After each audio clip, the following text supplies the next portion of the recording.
I was standing in the middle of our restaurant, surrounded by the familiar scent of roasted garlic and the chaotic symphony of clinking silverware, when I realized my marriage had become a ticking time bomb. It wasn't a scream, a slap, or a dramatic confrontation that broke me. It was a look. A single, fleeting look my husband gave our housekeeper, Elena, that I hadn't seen him give me in over a decade. It was the kind of look that makes your blood run cold, because you realize that the person sharing your bed has become a stranger, harboring secrets that could burn your entire life to the ground. Now, in exactly 5 days, I have to board a plane and go abroad, leaving the two of them alone together in my house and my business. If I fire her, I lose the only person keeping our restaurant afloat. If I stay, I lose a once-in-a-lifetime opportunity. But if I leave, I might not have a home to come back to. How do you choose between the life you built and the person you built it with? Let me take you back to how this all started, because on the surface, we were the couple that everyone envied. My husband David and I have been married for 12 years. We aren't just partners in life, we're partners in business. We own a bustling restaurant that is essentially our firstborn child. We built it from a tiny, grease-stained hole in the wall into one of the most popular spots in town. It took blood, sweat, and more tears than I'd like to admit. When you run a restaurant, you don't have a 9-to-5 life. You have a until the last plate is washed life. It's exhausting, it's grueling, and it's beautiful. But about 3 years ago, the workload became too much for us to handle alone. We needed help. Not just in the kitchen, but with our home life, which had fallen into complete disarray. That's when Elena came into the picture. She was a godsend. From the moment she started working for us as a housekeeper and kitchen assistant, everything changed. She's one of those rare people who can see what needs to be done before you even realize it yourself. She's efficient, she's quiet, and she has this incredible skill in the kitchen that helped us streamline our busiest shifts. She became the backbone of our operation. I trusted her implicitly. I still do, in a way. And that's the most twisted part of this entire situation. Elena isn't the villain in this story. She's actually the person who understands the boundaries better than my own husband does. The discovery happened last Tuesday. It was a typical high-pressure afternoon at the restaurant. We were short-staffed, the lunch rush was bleeding into the dinner prep, and the heat in the kitchen was stifling. I was in the back office, trying to finalize the logistics for my upcoming trip abroad. I've been invited to a culinary expo and a series of business meetings in Europe. It's the kind of thing we've dreamed about for years. It represents a massive expansion for our brand. David was supposed to be happy for me. He said he was. I had stepped out of the office to grab a glass of water when I saw them in the pantry. They weren't touching. They weren't even close to each other. Elena was reaching for a heavy sack of flour on a high shelf, and David stepped in to help her. But it wasn't just a polite gesture. As he handed her the bag, he lingered. He leaned in just a little too close, his hand brushing hers, and he looked at her with this expression of pure, unadulterated longing. It wasn't lust, at least, not just lust. It was something deeper, something more dangerous. It was admiration mixed with a desperate kind of affection. I froze. My heart did this weird, painful somersault in my chest. I watched as Elena immediately stepped back, her face a mask of professional neutrality. She didn't smile back. She didn't flirt. She thanked him in her usual, polite, clipped tone and went right back to work. She handled it perfectly, like she'd been handling it for a long time. That realization hit me like a physical blow. This wasn't the first time. She knew. She knew my husband had feelings for her, and she was trying her best to ignore them and just do her job. I retreated back into the office, my breath coming in short, jagged gasps. I felt like the air had been sucked out of the room. I sat down at my desk and stared at my reflection in the darkened computer screen. Who was that woman looking back at me? I felt like a fool. All those late nights when David said he was staying late at the restaurant to double check the inventory, Was he just trying to spend an extra 10 minutes near her? All those times he praised her work ethic. Was he actually praising her existence? The logistics of the situation started racing through my mind, and that's when the true weight of the dilemma set in. If this were a movie, I'd scream, I'd throw his clothes out the window, and I'd fire Elena on the spot. But this isn't a movie. This is my reality. And my reality is complicated by the fact that we are currently in the middle of our busiest season. Elena is the only person who knows our kitchen systems as well as I do. She's reliable, she's skilled, and she's the one who keeps the staff from falling apart when things get chaotic. If I fire her, the restaurant will suffer. David will be furious, not because I caught him, but because I ruined the business by getting rid of our best employee. He'd turn it around on me, making me the crazy, jealous wife who sabotaged our livelihood over a misunderstanding. And then there's the trip. I leave in 5 days. I'll be gone for 3 weeks. The timing couldn't be worse. If I cancel, I lose a massive business opportunity and thousands of dollars in non-refundable bookings. If I go, I'm essentially leaving my husband alone with a woman he's infatuated with. Even though she doesn't feel the same way, how long can she maintain that boundary if he's constantly pushing it? What if he gets bolder while I'm gone? What if he makes her so uncomfortable that she quits anyway, leaving him alone and the business in shambles? I spent the rest of the day in a daze. Every time I saw David, I wanted to scream. I wanted to grab him by the shoulders and ask him how he could do this to us. We built this life together. We were a team. But seeing him move through the restaurant, acting like everything was normal, made me feel like I was the one who was losing my mind.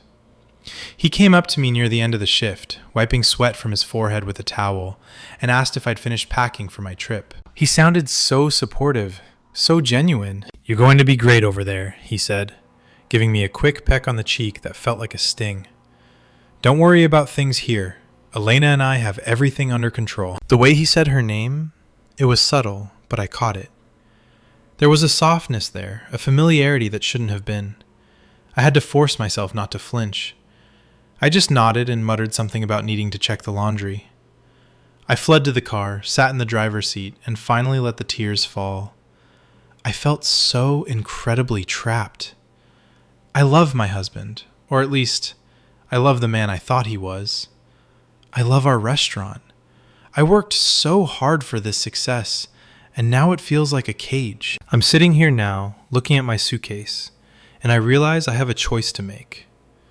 I can confront him now and risk a massive explosion right before I have to leave.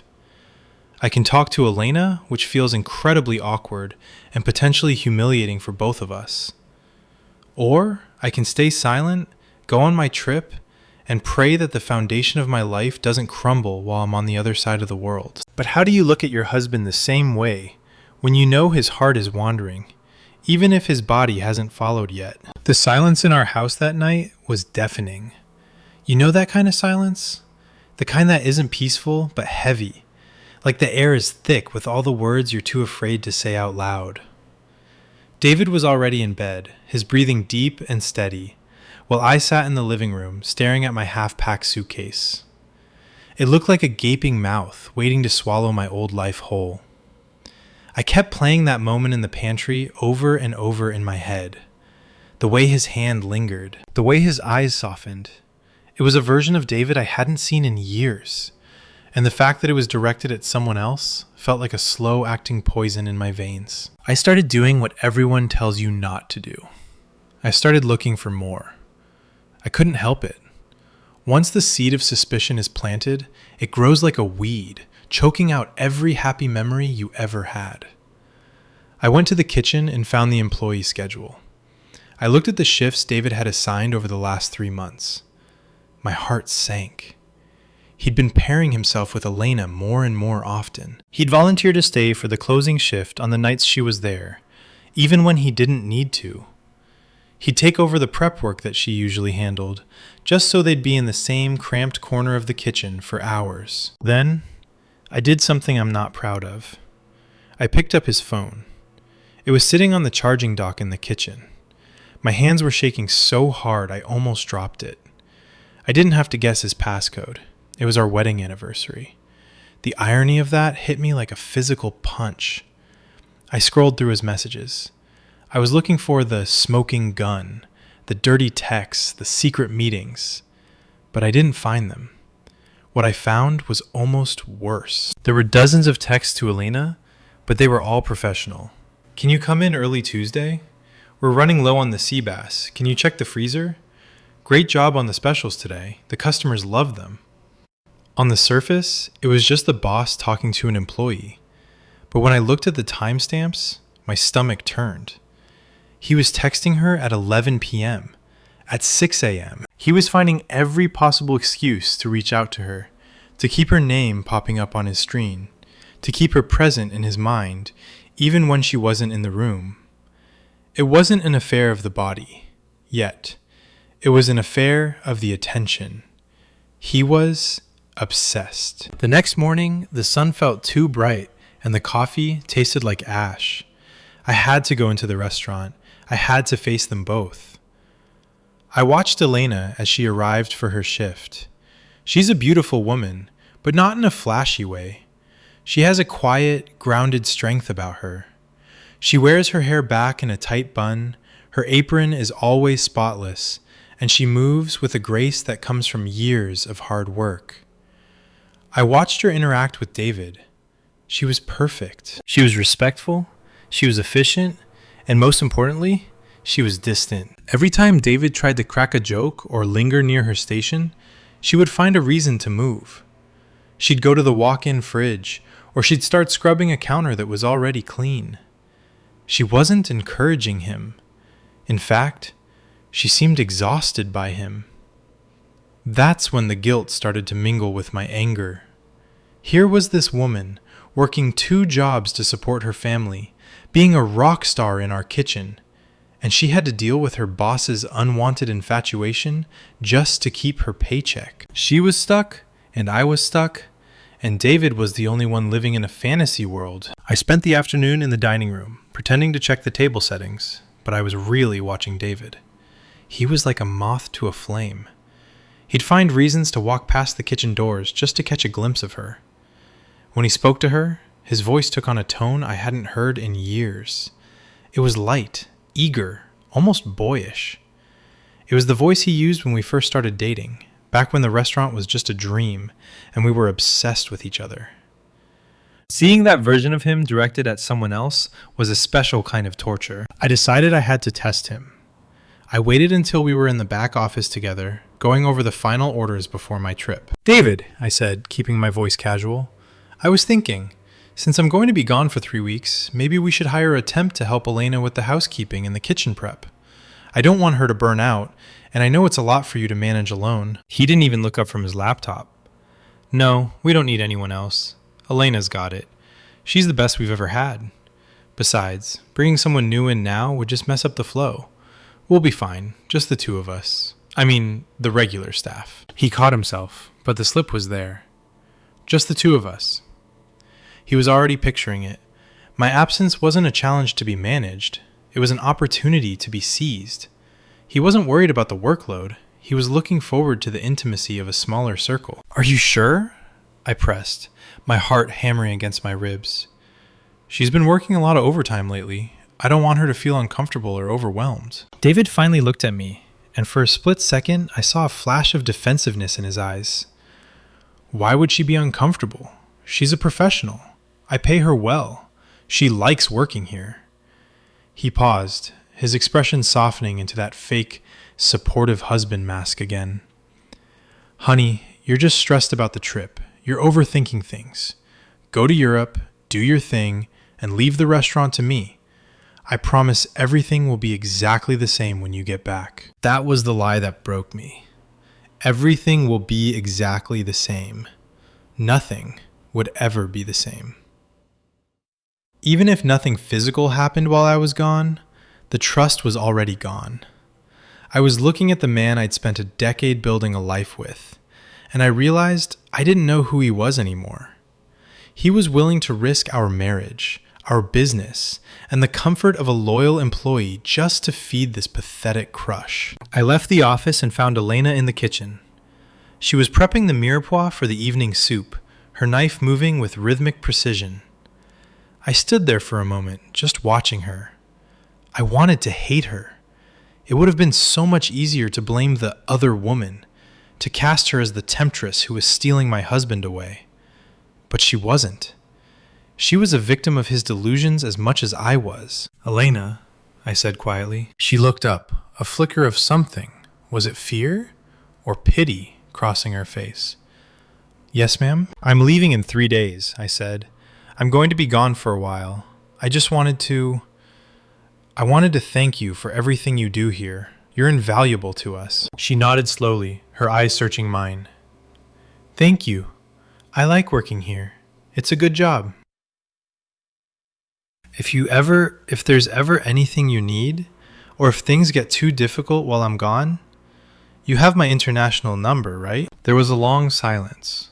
The sounds of the kitchen, the hum of the fridge, the distant clatter of dishes seemed to fade away. Elena looked down at the carrots she was chopping, then back up at me. For a moment, I thought she was going to tell me everything. I thought she was going to say, "Your husband won't leave me alone. He looks at me in a way that makes me want to quit. Please don't leave me here with him." But she didn't. She couldn't. She needed this job. "I have your number," she said softly. "Don't worry about the restaurant. I will take care of it." It was a promise, but it felt like a warning. She was telling me she'd do her job, but she was also telling me she knew exactly what I was asking. We were two women trapped in a situation created by one man's ego, bound by a restaurant that neither of us could afford to let fail. That night, I didn't pack. I sat on the edge of the bed and watched David sleep. I realized that if I fired Elena, I'd be punishing the wrong person. If I stayed, I'd be throwing away my career for a man who might already be gone. But if I left, I'd be leaving my life in the hands of a man I no longer trusted. I felt like I was standing on a crumbling bridge, and every direction led to a fall. I had 48 hours left before my flight. 48 hours to decide if I was going to be the woman who fought for her marriage or the woman who saved herself. And then I remembered something. Something David had said a few months ago. Something I'd dismissed at the time, but that now felt like a crucial piece of a puzzle I was only just beginning to solve. The memory hit me with the force of a physical blow. It was a rainy Tuesday back in November, months before the tension in the kitchen had reached this boiling point. We were sitting at the small dining table in our apartment, the one we rarely used because we were always at the restaurant. David had been unusually quiet, swirling his wine around in his glass, staring at the reflections on the surface. He'd looked up and said, almost casually, "You know, Elena's commute is getting really difficult for her. Her car is always breaking down, and the buses are so unreliable this time of year. Maybe we should let her stay in the guest suite for a while, just until she gets back on her feet. It would make things easier for the early morning prep shifts, too." At the time, I had looked at him with so much pride. I thought, this is why I married this man. He was kind, he was thoughtful, and he cared about the people who worked for us. I'd even agreed it was a good idea, though Elena had politely declined a few days later, saying she preferred to keep her work and home life separate. Now, that memory was curdled. It wasn't kindness. It was a calculated move to get her under our roof, 24 hours a day. He'd been planning this, or at least feeling this, for much longer than I realized. It wasn't a sudden spark. It was a slow-burning obsession that he'd been nurturing right under my nose. I felt a cold shiver run down my spine as I realized how close I'd come to inviting his obsession into our most private space. The betrayal felt layered, like an onion being peeled back to reveal more and more rot. With only 48 hours left before my flight, the restaurant was a blur of activity. We were preparing for a large private event, a local charity gala that we'd been booked for months ago. It was the kind of event that could make or break our reputation for the season. I was running on caffeine and adrenaline, trying to keep my professional mask from slipping. I stood at the pass, checking plates, while David worked the line next to Elena. The air was thick with the smell of seared scallops and clarified butter. The kitchen was a pressure cooker. I watched as David corrected Elena's plating of a salad. He didn't just tell her, he stood behind her, his chest almost touching her back, reaching around her to adjust the placement of a microgreen. It was a move he'd done 1,000 times with me when we were starting out. It was intimate. It was unnecessary. Elena's shoulders were hunched, her movements stiff. She was practically vibrating with the effort to remain professional while his presence loomed over her. I saw her eyes dart toward me for a split second, a silent plea for help. I couldn't take it anymore. "David!" I called out, my voice sharper than I intended. "I need you in the office, now. The liquor delivery is wrong and I need you to sign off on the credits." It was a lie, but it worked. He pulled away from her, looking slightly annoyed at the interruption. "Can't it wait? We're in the middle of a rush." "No," I said, my eyes locked on his. "It cannot wait." He sighed, wiped his hands on his apron, and followed me into the small, cramped office at the back of the building. As soon as the door clicked shut, the silence felt heavy. I didn't sit down. I turned to him, my heart hammering so hard I thought he could see it through my chef's coat. "What is going on with you?" I asked, my voice low and trembling. David laughed, but it was a nervous, defensive sound. "What do you mean? I'm working. We're busy. You're the one acting all high-strung lately." "Don't gaslight me, David. I'm not talking about the restaurant. I'm talking about Elena. I see the way you look at her. I see the way you find every excuse to touch her or be near her. It's making her uncomfortable, and it's making me sick." The mask finally slipped. For a moment, his face went pale, and then a flush of anger crept up his neck. "Are you serious? You're jealous of the housekeeper? After everything we've built, you think I'm, what, having an affair? She's an employee, for God's sake. She's great at her job, and I'm trying to keep her happy so she doesn't quit while you're off playing world-class chef in Europe." "She's not happy, David. She's terrified of losing her job because her boss is obsessed with her. And don't you dare make this about my trip. This started long before I booked that flight." He stepped closer, trying to use his height to intimidate me, a tactic he'd never used before. "You're being delusional. You're stressed, and you're taking it out on me. I haven't done anything. Have I touched her? No. Have I said anything inappropriate? No. You're making a mountain out of a molehill because you feel guilty about leaving me alone to run this place for 3 weeks." I stared at him, truly seeing him for the first time in years. He was right about one thing. He hadn't done anything in the traditional sense. There were no hotel receipts, no lipstick on his collar. But the emotional betrayal was more profound. He had checked out of our marriage and checked into a fantasy. He was using his position of power to hover over a woman who couldn't escape him. "If I go on this trip," I said, my voice steady now, "and I come back to find that you've crossed a line, there will be no coming back from it. For the restaurant, or for us." "Go on your trip," he snapped, turning toward the door. "Stop looking for problems where there aren't any. I'm going back to work." He slammed the door behind him, leaving me alone in the dim light of the office. I felt a wave of nausea. I'd tried to confront him, and he'd twisted it back on me. He'd made me feel like the villain in my own story. I sat down in my chair and buried my face in my hands. I had 36 hours left. I realized then that I couldn't rely on David to do the right thing. He was too deep in his own denial. I needed to talk to the one person who was actually being honest in this situation, Elena. I waited until the end of the shift. The kitchen was being scrubbed down, the floors mopped with that citrusy disinfectant that always signaled the end of the day. David had already left to run errands, which I knew was just an excuse to avoid being alone with me. Elena was at the back sink, washing the large stock pots. Her movements were slow, her exhaustion evident in the slump of her shoulders. I walked over and picked up a towel, beginning to dry the pots she had already cleaned. We worked in silence for a few minutes, the only sound the splashing of water and the distant hum of the streetlights outside. "Elena," I said softly, "we need to talk. And not about the restaurant." She stopped scrubbing, but didn't look at me. She kept her hands submerged in the soapy water. I don't want any trouble, ma'am. I just want to work. I know. She finally looked at me, and my heart broke. Her eyes were rimmed with red, and there was a look of pure, unadulterated exhaustion in them. I try to ignore it. I try to be professional. I need this job. My children, they are depending on me. I cannot just leave. I'm not. She took a deep breath, her chest heaving. He hasn't touched me. Not really. But he stands too close. He texts me at night about things that could wait. He tells me I'm special and that you don't understand him like I do. I tell him I am busy. I tell him I have to go, but he doesn't listen. He looks at me like I am a prize he is trying to win. Hearing her say it out loud made it real. It wasn't just my intuition. It was a documented reality. David was pursuing her, using the classic language of a man looking to stray.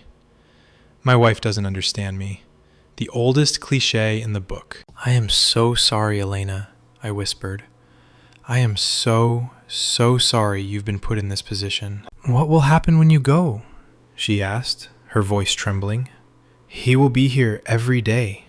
He will be the only one I report to. I am afraid, ma'am.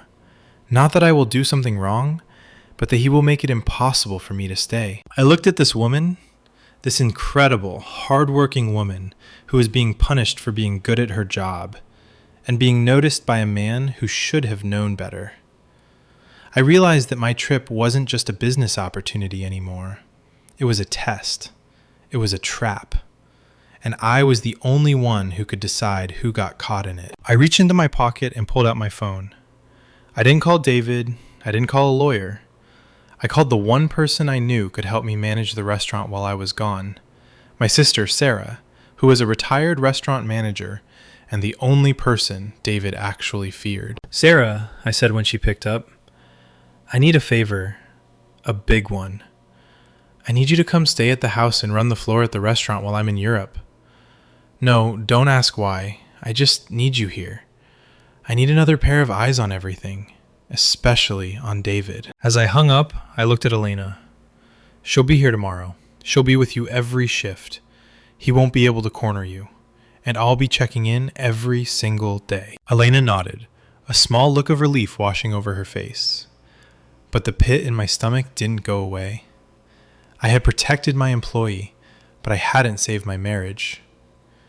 I was about to fly halfway across the world, leaving my husband in the hands of his own obsession, guarded only by my sister's watchful eye. The next morning, as I finished packing my bags, David came into the room. He looked at the suitcases, then at me. He looked like he wanted to apologize, but his pride wouldn't let him. Sarah's coming? He asked, his voice flat. Yes, I said, zipping up my carry-on. She's going to help out. I thought you could use the extra hand since things are so busy. He knew exactly why she was coming. The look of resentment that crossed his face was chilling. He didn't say goodbye. He just turned and walked out of the room. I stood there, holding the handle of my suitcase, wondering if I was making the biggest mistake of my life. I was going to Europe to build a future, but I was leaving behind a past that was rapidly turning into a nightmare. The taxi ride to the airport was the longest 45 minutes of my life. I sat in the back, staring out at the rain-streaked window, watching the city I called home blur into a gray smudge. My phone was gripped so tightly in my hand that my knuckles were white. I kept waiting for a text from David, an apology, a safe travels, even another angry outburst. But my screen stayed dark.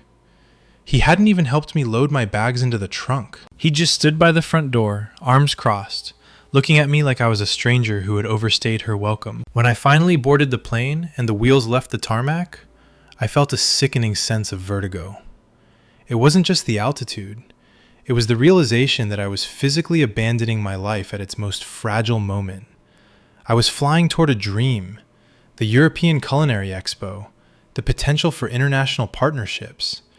But my heart was tethered to a greasy kitchen and a husband who was drifting further away from me with every mile I traveled. The first few days in Paris should have been magical. I was surrounded by the world's best chefs, tasting food that felt like art, and walking through streets that breathed history.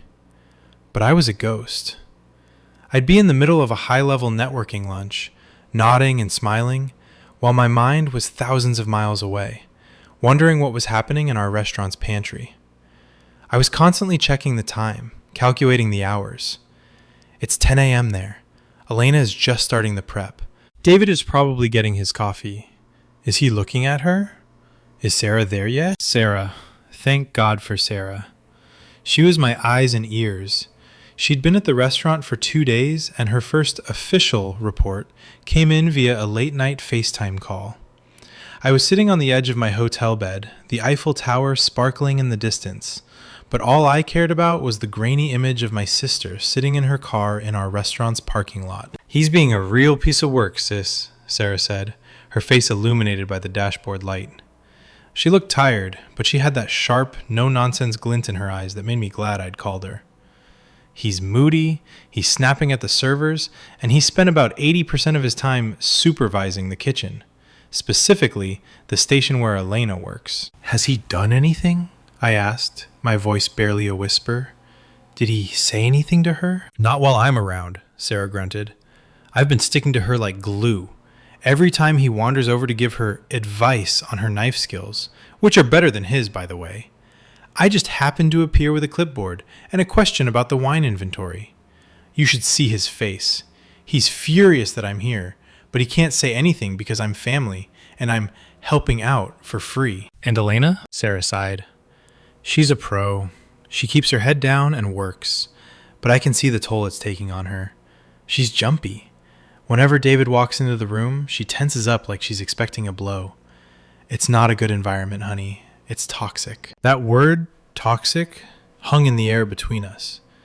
My life's work, the place where I'd poured all my passion and creativity, had become a site of fear and discomfort. As the week progressed, the updates from Sarah became more frequent and more concerning. David was starting to find ways to circumvent her presence.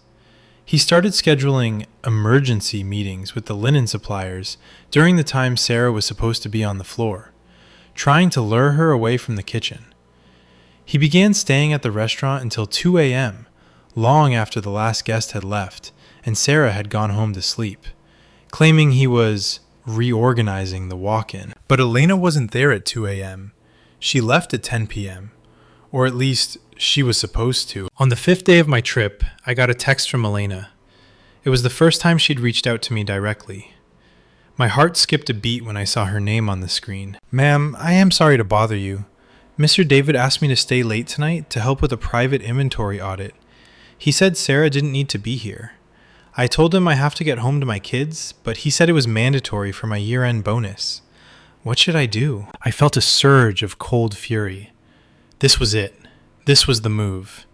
He was using her livelihood as a bargaining chip, dangling her bonus over her head to force her into a situation where they'd be alone in a darkened building. It was predatory. It was pathetic. I didn't even hesitate. I called David immediately. It was mid-afternoon in Paris, but early morning back home. He didn't pick up. I called again. Nothing. I called the restaurant's landline. No answer. Finally, I called Sarah. I woke her up, but she didn't care. "Get to the restaurant," I told her, my voice shaking with rage. "He's trying to force Elena to stay late for some fake inventory audit. He's threatening her bonus. Sarah, if he's alone with her..." "I'm already in the car," Sarah said, her voice hard. "I'll be there in 10 minutes. I'm not letting this happen." I spent the next hour pacing my hotel room, clutching my phone like a talisman. I felt so helpless. I was thousands of miles away, and my husband was acting like a villain in a low-budget thriller. I started looking at flight prices. I wanted to come home. I wanted to walk into that restaurant, fire David from his own life, and hug Elena until she felt safe again. But I had a presentation the next morning. A presentation that could secure our restaurant's future for the next 5 years. If I left now, I'd be handing David the ultimate victory. I'd be the unstable one who ruined our biggest opportunity. Sarah called me back an hour later. Her voice was vibrating with adrenaline. "I caught them," she said. The restaurant was closed, the lights were dimmed, and David was in the office. He had Elena in there with him. He was sitting at the desk, and she was standing by the door, looking like she wanted to bolt. "What happened?" I asked, my heart in my throat. I walked right in, didn't even knock. I told David that the alarm company had called me about a glitch, and I came to check it out. You should have seen his face, sis. He went from red to white to purple. He started shouting at me, telling me to mind my own business, that he was the boss here. I just looked at Elena and told her to go home. I told her bonus was safe and that I'd personally see to it. And David? He lost it. He started saying that you're poisoning the staff against him, that you're trying to take over the business. He's completely delusional. He actually believes he's the victim here. He thinks he's just appreciating a hard worker, and we're the ones making it weird. The weight of it all finally crashed down on me. My marriage wasn't just in trouble. It was over. You can't come back from that kind of delusion. You can't fix a man who doesn't see the difference between appreciation and harassment. "Sarah," I said, a strange calmness settling over me. "I need you to do one more thing for me. I need you to stay with Elena. Take her home. Make sure she's safe. And tell David, tell him I'll be back in 2 weeks. And when I get back, we're having a very different kind of meeting." I hung up and sat down at the small desk in my hotel room. I opened my laptop, but I didn't work on my presentation. Instead, I started a new document.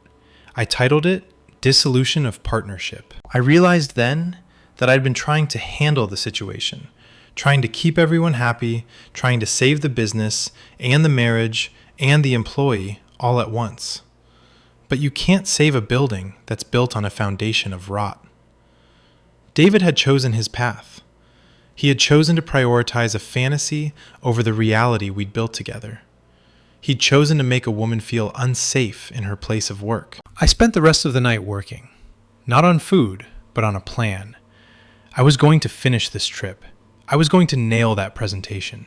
I was going to get that partnership. And then I was going to go home and take back everything that was mine. But then, the next morning, I got a call from an unknown number. A number from back home. When I answered, it wasn't David. It wasn't Sarah. It was Elena's husband. The sound of his voice was like a bucket of ice water being poured over me. He introduced himself as Marco. He sounded older than I expected, his voice heavy with a weariness that matched my own. He didn't sound angry at me, at least not at first. He sounded desperate. He told me that Elena had come home in tears the night before, after Sarah had intervened at the restaurant. He told me that for months, Elena hadn't been sleeping. She'd been coming home and sitting in the dark, terrified that she was going to lose the job that fed their 3 children because her boss wouldn't stop noticing her. "She didn't want to tell me," Marco said, his voice cracking. "She knew I would want to go down there. She knew I would want to protect her, and she was afraid that if I did, you would fire her. She thinks you are a good woman, ma'am. She thinks you are the only reason she has a life here. But your husband, he is not a good man. He has been sending her flowers to our house. He has been leaving gifts in her locker. She hides them, but I found them. I found the jewelry, ma'am. The gold bracelet he bought her for her birthday." I felt the room tilt. A gold bracelet. I remembered seeing a charge on our joint business card a month ago, a miscellaneous supply expense from a vendor I didn't recognize. I'd asked David about it, and he'd waved it off as a deposit for a new espresso machine part. He hadn't just been lingering in the kitchen. He'd been using our shared money to buy jewelry for a woman who didn't want it. A woman who was terrified of him. "Marco, I am so sorry," I said, my voice barely audible. "I didn't know about the jewelry. I knew he had feelings, but I didn't know it had gone this far." "She wants to quit," Marco said. "She cannot do it anymore. She is a proud woman, but she feels like a piece of meat. But if she quits, we lose everything. We are behind on our rent. Our youngest needs surgery. We are trapped, ma'am. We are trapped by your husband's love." The word love felt like a slur. What David was doing wasn't love. It was a sick, twisted form of ownership. He was using his wealth and his power to cage a woman who had no way to fight back without destroying her family's future. And I was his silent partner. By trying to handle it quietly, by trying to preserve the restaurant's reputation and my own comfort, I had allowed this to happen. I had left Elena in the line of fire so I could go to Paris and talk about culinary innovation. "Listen to me, Marco," I said, a new kind of steel entering my voice. "Tell Elena she does not have to go back to the restaurant. Tell her she is on paid leave starting right now. Her full salary will be deposited into her account every week. And the bonus? It will be doubled. I will handle the rest." "But the restaurant," Marco started. "The restaurant doesn't matter compared to this," I snapped. "I will make this right. I promise you." After I hung up, I didn't cry. The time for tears was over. I went into the bathroom, splashed cold water on my face, and looked at myself in the mirror. I saw a woman who had been too afraid of losing her perfect life to see that it was already gone. I saw a woman who had been complicit in her husband's predatory behavior because it was inconvenient to deal with. I had my presentation in 3 hours. It was the culmination of 3 years of work. The room would be filled with the elite of the European food scene. It was my moment. I walked into that conference hall like a soldier going to war. I wore my best suit. My hair was perfectly coiffed, and my notes were organized. When it was my turn to speak, I didn't talk about the business. I didn't talk about expansion or profit margins. I talked about the soul of a restaurant. I talked about the people who make it run. The housekeepers, the prep cooks, the people whose names never appear on the menu, but whose labor makes the stars possible. I spoke with a passion that I didn't know I still possessed. I told the story of what it means to build something from nothing, and the responsibility we have to protect the people who help us build it. I won the partnership. By the end of the afternoon, I had 3 letters of intent from major distributors. I had achieved everything I came to Paris for, and it felt like absolutely nothing. As soon as the reception ended, I went back to my hotel and called my lawyer. Not the business lawyer David and I shared, but a divorce attorney a friend had recommended months ago when I first started feeling the vibes were off. "I need you to freeze the joint business accounts," I told her. "I need an emergency injunction. I have evidence of financial misconduct, personal gifts purchased on business credit, and a pattern of workplace harassment that puts the company at risk." I spent the next 12 hours on the phone. I coordinated with Sarah, who was still at the restaurant. I told her to change the locks. I told her to call the security company and remove David's access codes. "You're doing it?" Sarah asked, her voice filled with a mix of awe and relief. "You're actually doing it?" "He's done, Sarah. He doesn't get to touch this business ever again, and he sure as hell doesn't get to touch my life." "He's going to fight you," she warned. "He's at the bar right now, drinking, telling anyone who will listen that you've gone crazy in Paris." "Let him talk," I said. "He's a man who fell in love with a fantasy. He's about to find out how cold reality can be." I didn't wait the full 2 weeks. I caught the next flight out of Charles de Gaulle. I didn't even pack my fancy French soaps or the souvenirs I'd bought. I just left. The flight back was different. I wasn't the ghost I had been on the way there. I was a storm. I spent the 12 hours in the air drafting a letter to the entire restaurant staff. I was honest. I told them that the restaurant was going through a transition. I told them that David was no longer part of the management. I told them that their safety and dignity were my only priorities. When I landed, the humidity of my home city hit me like a wall. But for the first time in months, I could breathe. I didn't go to our apartment. I went straight to the restaurant. It was 8 p.m. The dinner rush was in full swing. I walked through the front doors, and the first thing I saw was David. He was standing at the bar, his shirt untucked, a glass of bourbon in his hand. He looked disheveled, older, and somehow smaller than I remembered. He was leaning over the counter, talking to a young server who looked visibly uncomfortable. When he saw me, he froze. The glass stopped halfway to his mouth. "You're back early," he said, trying to muster his usual bravado. I thought you were busy being a big shot in Europe. I didn't say a word. I walked past him, straight to the office. He followed me, his footsteps heavy and uneven. "What is this, honey?" he asked as I closed the office door. "Sarah said you've been making crazy threats. She said you're trying to lock me out of my own business." I turned to face him. I didn't feel anger anymore. I just felt a profound sense of pity. This was the man I had loved. This was the man I had built a dream with. And he had traded it all for the thrill of making a vulnerable woman uncomfortable. "It's not your business anymore, David," I said, my voice calm and cold. "I have the receipts. I have the jewelry charges. I have the texts to Elena. And I have a statement from her husband about the gifts you sent to their home." His face went from confused to terrified in a matter of seconds. That was just appreciation. She's a good worker. I wanted to help her out." "You wanted to own her," I said. "You wanted to use your power to make her feel like she owed you something. You've created a hostile work environment. You've misappropriated company funds, and you've betrayed every single vow you ever made to me." "You can't do this," he shouted, his voice cracking. "I built this place too. You think you can just kick me out?" "I'm not kicking you out," I said, sliding a folder across the desk toward him. "I'm offering you a choice. You sign this voluntary dissolution of partnership and hand over your shares in exchange for a clean break. You walk away with your dignity, if you have any left, and I don't file the harassment suit.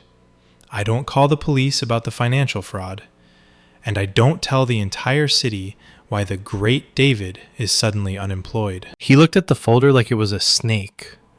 "You wouldn't." "Try me," I said.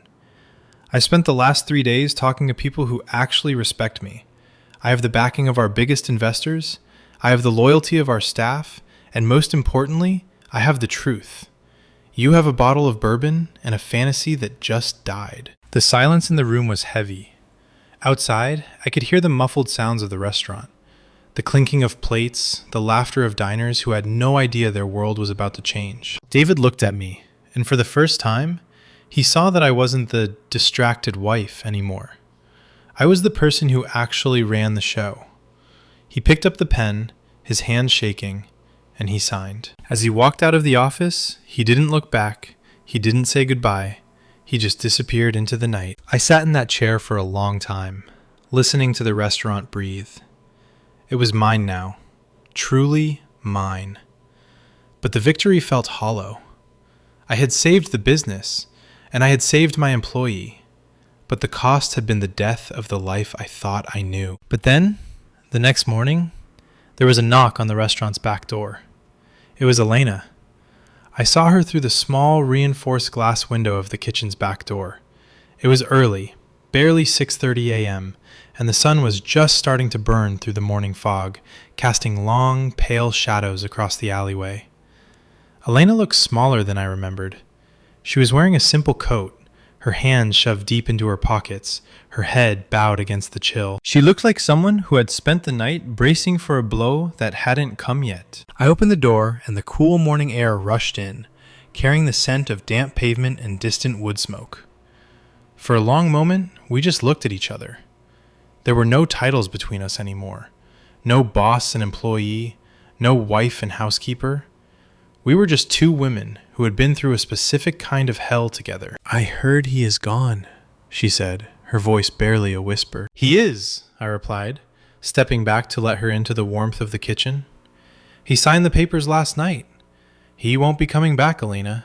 Not to the restaurant, and not to the house." She walked in and stood by the prep table where she'd spent so many hundreds of hours. She reached out and touched the cool stainless steel, her fingers trembling slightly. Then, she did something I didn't expect. She sat down on one of the tall stools and started to cry. It wasn't a loud, dramatic sob. It was a quiet, ragged release, the sound of a person who had been holding her breath for months and finally found air. I didn't try to stop her. I didn't offer platitudes. I just went to the industrial coffee maker, brewed a fresh pot, and sat a steaming mug in front of her. We sat there in the quiet of the morning, the only sound the hum of the refrigerators and the distant chirp of birds outside. "He told me I was his muse," she said finally, wiping her eyes with the back of her hand. "He told me that the restaurant was only successful because of my spirit.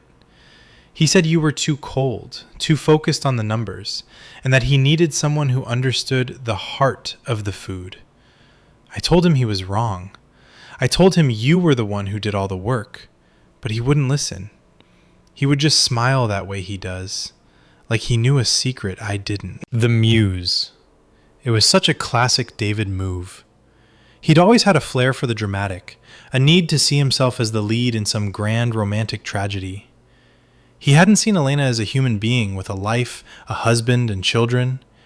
He'd seen her as a character in his own personal play. "The jewelry is in my locker," Elena said, pulling a small, velvet-lined box from her pocket. "I couldn't leave it at my house. Marco wanted to throw it in the river, but I told him it was expensive. It should go back to the business." I opened the box. Inside was the gold bracelet Marco had mentioned. It was beautiful, delicate, and completely wrong. It was a piece of jewelry meant for a lover, not a kitchen assistant. Seeing it there, in the harsh fluorescent light of the kitchen, it looked like a shackle. "Keep it," I said, closing the box. She looked at me, shocked. "No, ma'am, I cannot." "Keep it," I repeated. "Sell it. Use the money for your son's surgery. Consider it a bonus for having to put up with a man who didn't know the meaning of the word professional. It didn't come from his pocket, Elena. It came from the business account. It came from the money we made. You earned that, one way or another." She looked at the box for a long time before slowly putting it back in her pocket. "Thank you," she whispered. "But I don't think I can work here anymore. Every time I walk through those doors, I feel him. I feel him watching me." "I understand," I said, and I truly did. "But I want you to know something. I'm not just the numbers person anymore. I'm the only person. I'm changing everything. We're going to shut down for a week. We're going to repaint, we're going to change the menu, and we're going to bring in a brand new management team. If you want to come back when the air is clear, your job is waiting for you. And if you don't, I will give you the highest recommendation any employer has ever given. I will help you find a place where you feel safe." She looked at me then, really looked at me, and I saw a flicker of the old Elena, the strong, capable woman who could out-prep any chef in the city. "You are going to do it alone?" she asked. "I'm not alone," I said, looking around the kitchen. "I have Sarah, I have the new partners from Europe, and I have the truth. It turns out that's a lot more powerful than a fantasy." The next week was a whirlwind of chaos and catharsis. Closing the restaurant was a risk. People in this town love to gossip, and the closed for renovation sign on our door was like catnip for the local food bloggers. But I didn't care. I needed the space to breathe. I needed the smell of David's expensive cologne to be scrubbed out of the office. I needed to peel off the old wallpaper and uncover the bones of the building again. Sarah was a force of nature. She took over the front of house, organizing a deep clean that bordered on the obsessive. We threw out old chairs, donated crates of mismatched dinnerware, and replaced the dim, romantic lighting with something brighter, cleaner, and more honest. David, predictably, didn't go quietly. He didn't have the legal standing to stop me, but he had a phone and a bitter heart. He started posting on social media, vague, rambling messages about loyalty and betrayal. He tried to paint me as the cold-hearted wife who had kicked her hard-working husband to the curb the moment she got a taste of international fame. A few of our old regulars called me, confused, asking what was going on. I didn't engage. I didn't post my side of the story. I knew that the best way to answer a lie is with the truth of your work. I spent 16 hours a day in the kitchen with the remaining staff, developing a new menu that reflected where I was now, not where I had been with him. About 4 days into the renovation, I was in the office, going through the final paperwork for the European partnership, when my phone rang. It was David. My heart did a familiar, unpleasant stutter, but I answered. "What do you want, David?" I asked, my voice flat. I forgot some of my books," he said. He sounded sober, which was a change, but he also sounded defeated. And my vintage wine opener, the one we got in Tuscany. I'll have Sarah box them up and leave them at the back door, I said. You aren't coming inside. There was a long silence on the other end. Was it really that bad? He asked softly. I never meant to hurt her. Things got so routine with us. I felt like I was disappearing. She made me feel like I was interesting again. She didn't make you feel anything, David, I said, the anger rising up in my throat like bile. You used her. You looked at a woman who was struggling to feed her kids, and you saw an opportunity to feel better about your own midlife crisis. You didn't love her. You didn't even know her. You just loved the way she looked when she was forced to listen to you. You always were the smart one, he muttered, a hint of the old sarcasm returning. I wasn't smart enough to see who you were for 12 years, I said. But I'm smart enough now. Don't call this number again. The books will be outside at 5 p.m. I hung up and felt a strange sense of closure. That was it. That was the man I had spent my life with. He wasn't a monster. He was just a small, selfish person who had mistaken his own ego for a heart. The day we reopened was the most nervous I had ever been. We'd rebranded as The Glass Kitchen. The idea was transparency.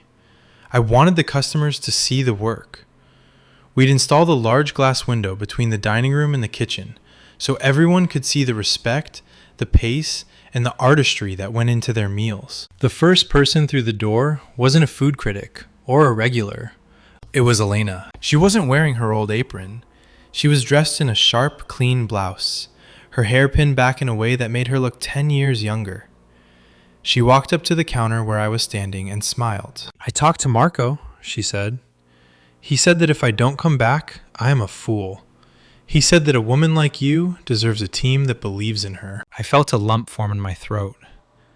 Are you sure? She nodded, reaching for a fresh apron I had kept behind the counter, one with the new logo on it.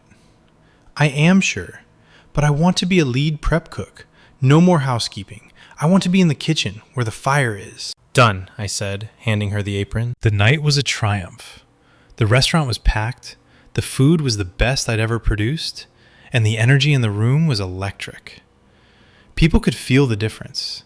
They could feel that the heart David had talked about was finally actually there, not in a delusional fantasy, but in the mutual respect of a team working toward a common goal. As the last guest left and we started the closing shift, I stood at the glass window, looking out at the empty dining room.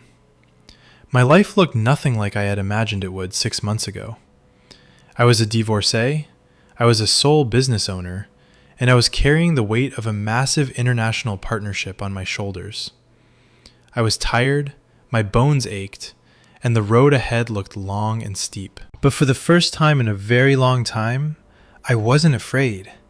I wasn't looking over my shoulder. I wasn't wondering what secrets were being kept in the dark corners of my own life. I realized that sometimes you have to let the fire burn everything down just to see what's left in the ashes. And what was left of me was stronger than anything I had been before. Success has a funny way of making people show their true colors. In the weeks that followed the grand reopening of the Glass Kitchen, we weren't just a local success. We were the story of the city. The narrative of the chef who took back her life resonated in a way I hadn't anticipated. Our tables were booked out months in advance, and the European partnership was moving from theoretical discussions to actual shipping containers of specialty ingredients arriving at our docks. But as the light on my business grew brighter, the shadows from my past grew longer. David hadn't just disappeared into the night. A man like that, a man who believes he is the hero of every story, doesn't just walk away when he loses. He stewed. He watched from the sidelines as I transformed our old, cluttered dream into a sleek, transparent reality. And then he decided to strike back. It started with a legal letter.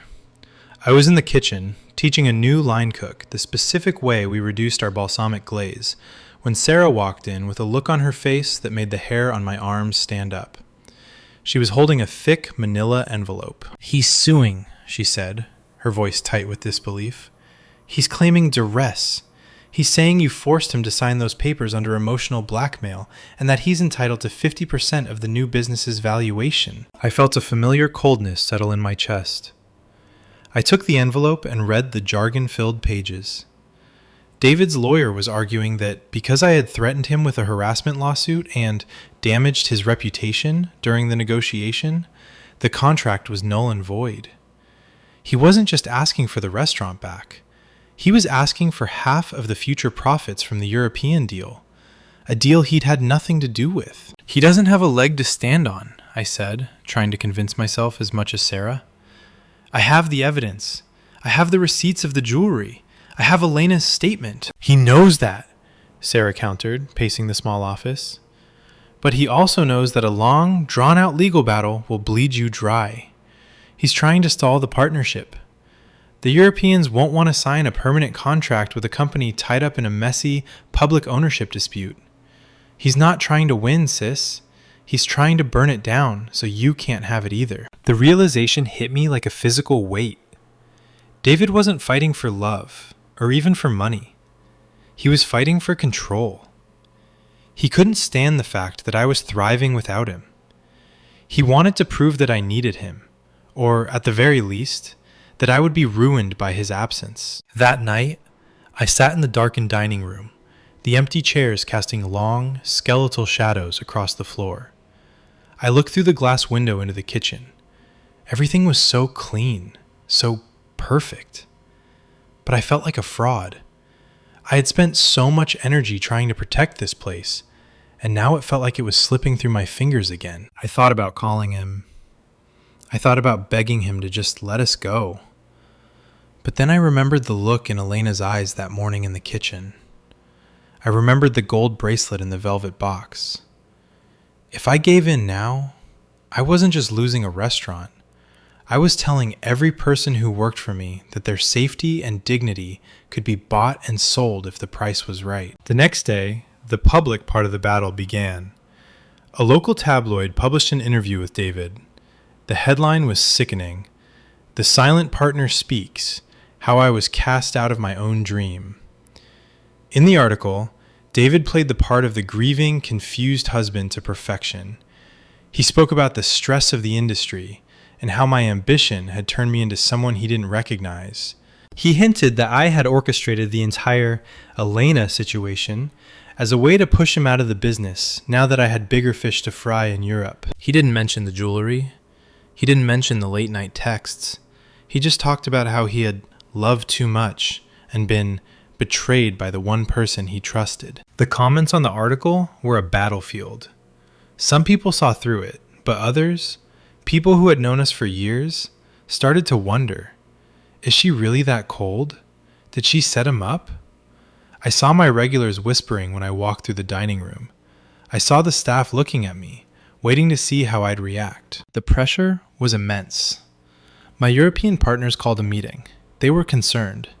They mentioned reputational risk and moral turpitude clauses. They were looking for an exit strategy before the ink on the contract was even dry. I was at my breaking point. I went to the back alley for a moment of air, leaning against the brick wall, my head in my hands. I felt like the world was closing in. "He is a very good liar," a voice said. I looked up. It was Elena. She was leaning against the doorframe, her apron stained with flour, her eyes steady. "He's convincing people, Elena," I said, my voice cracking. "He's making me look like the villain. And if the partners pull out, we lose everything anyway." Elena walked over and stood beside me. "In my country, we have a saying, the truth is like water. You can try to dam it up, you can try to hide it, but eventually it finds the crack. It always comes out." "I don't know if I have time to wait for the water to find a crack," I sighed. "Then we make a hole," she said simply. She told me then that she had something she hadn't shown me. When David had been texting her, she hadn't just ignored them. She had been so afraid of losing her job that she had started recording their meetings in the office on her phone. She'd hidden the phone in her apron pocket, recording the audio just in case he ever tried to fire her for saying no. "I didn't tell you because I was ashamed," she whispered. I felt dirty hearing him say those things. "But I have them. I have his voice, ma'am. I have him telling me that he would take care of the business so I would never have to worry again as long as I was kind to him. My heart stopped. This wasn't just evidence of a crush. This was evidence of a quid pro quo. This was a man using his position of power to demand sexual or romantic favors in exchange for job security. It was the definition of harassment. Elena, if we use this, it will be public, I warned. People will hear your voice. They will know everything. She looked at the bustling kitchen inside, then back at me. I am not ashamed anymore. He is the one who should be ashamed. I want my children to know that their mother did not stay quiet. We didn't go to the tabloids. We didn't go to social media. We went to the depositions. The room was small, clinical, and smelled of stale coffee. David was sitting across from me, looking smug, flanked by two expensive-looking lawyers. He actually had the audacity to wink at me when I sat down. He thought he had me. He thought he could outmaneuver me with his charm and his lies. But then, my lawyer pulled out a small digital recorder. "We'd like to submit a new piece of evidence," she said calmly. An audio recording from the evening of the 14th, taken inside the restaurant office. I watched David's face as the play button was pressed. At first, he looked confused. And then, as his own voice filled the room, whining, pleading, and finally threatening Elena's bonus, the color drained from his skin. It wasn't the voice of a grieving husband. It was the voice of a predator. "You think she cares about you, Elena? My wife only cares about her Michelin stars. I'm the one who sees you.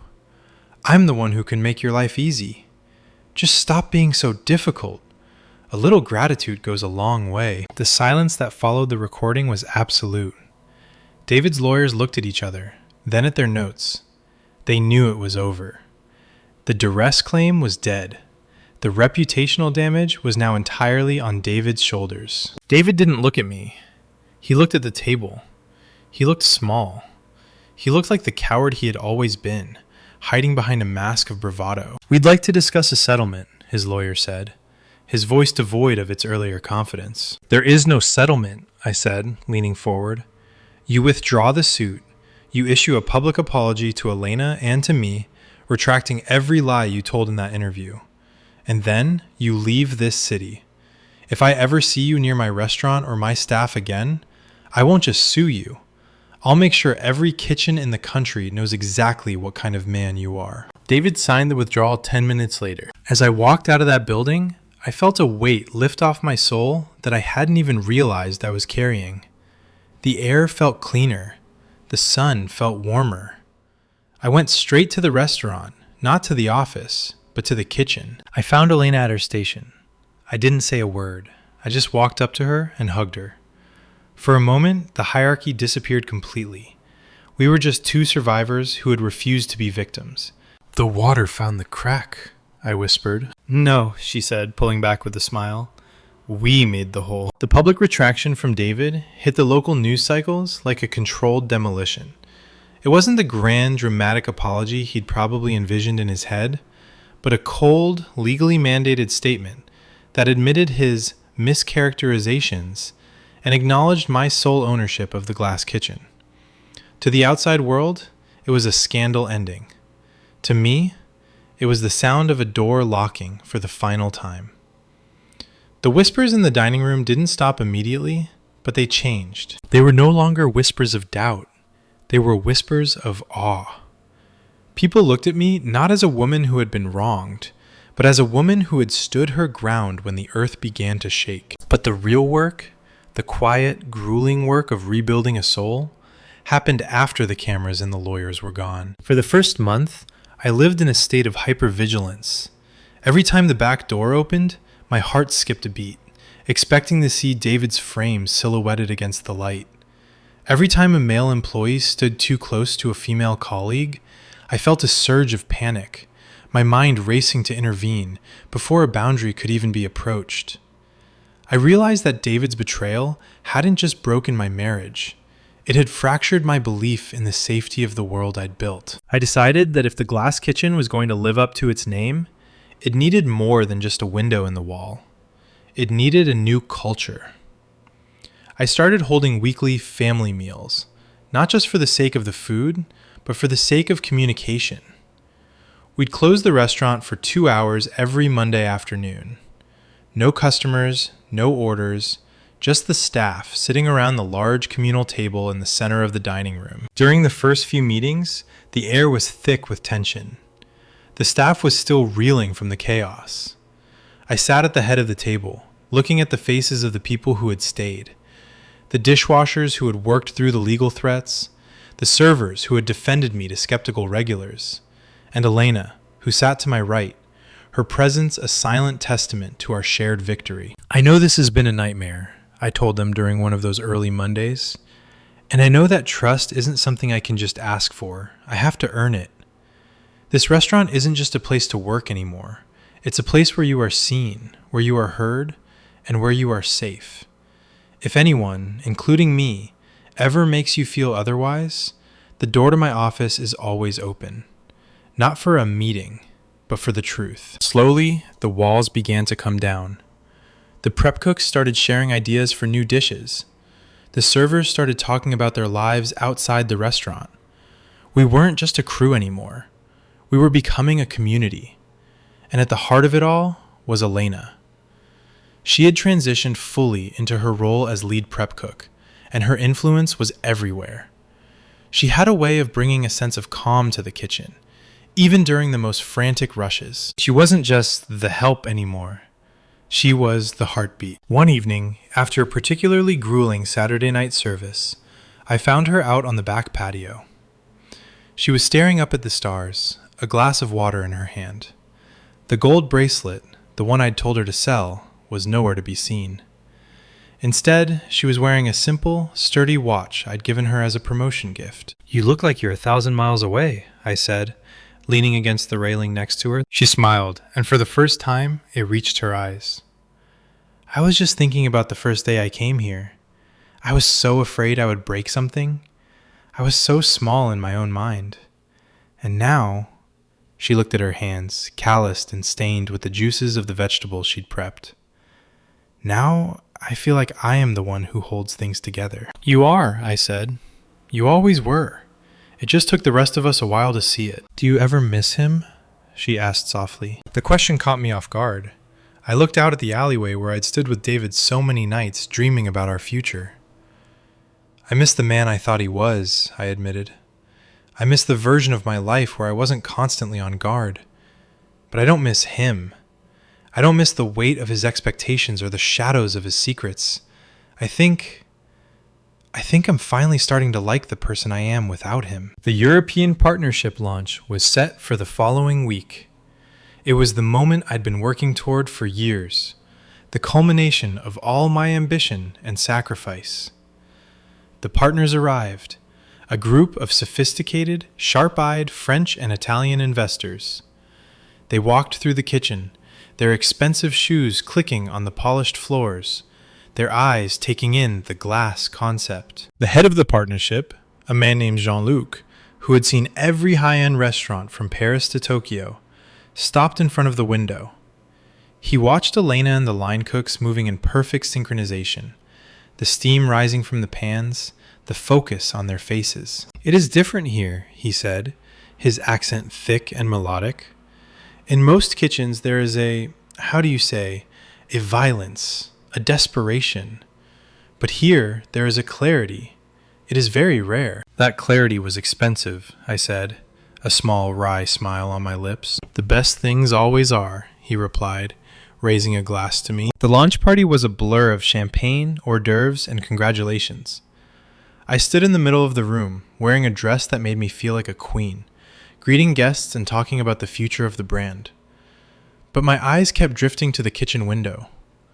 I saw Sarah laughing with one of the investors. I saw Elena plating the signature appetizers with a precision that was breathtaking. I saw a life that was whole, not because it was perfect, but because it was honest. As the night wound down and the last of the guests departed, I found myself alone in the dining room once again. The smell of expensive perfume and roasted herbs lingered in the air. I looked at the glass kitchen logo etched into the front window. I thought about the woman I was when I first posted that story on Reddit. The woman who was paralyzed by the fear of losing her restaurant and her husband. The woman who thought that firing a housekeeper was her biggest problem. I wanted to reach back through time and tell her that it was going to be okay. I wanted to tell her that the fire wouldn't destroy her. It would only burn away the parts of her life that weren't real. I realized then that David hadn't been my partner in building this dream. He had been a passenger. I was the one who had navigated the storms. I was the one who had kept the lights on. And I didn't need a muse to tell me I was interesting. I was the architect of my own destiny. If you've ever felt trapped in a situation where the person you trust most is the one making you feel the most unsafe, I want you to know that you aren't alone. It's okay to be afraid. It's okay to not have all the answers. But don't let the fear of losing what you have stop you from finding what you deserve. Whether it's in your career or your personal life, the truth is always worth the fight. What would you have done in my shoes? Would you have left for that trip? Or would you have stayed and fought right then? Let me know in the comments below. I read every single one of them, and your stories mean the world to me. If this story moved you, please consider hitting that subscribe button. It helps us keep sharing these incredible, real-life journeys with you. I walked to the back of the restaurant, flipped the final switch, and watched as the lights of the glass kitchen faded into the night. For the first time in my life, the darkness didn't feel heavy. It just felt like a clean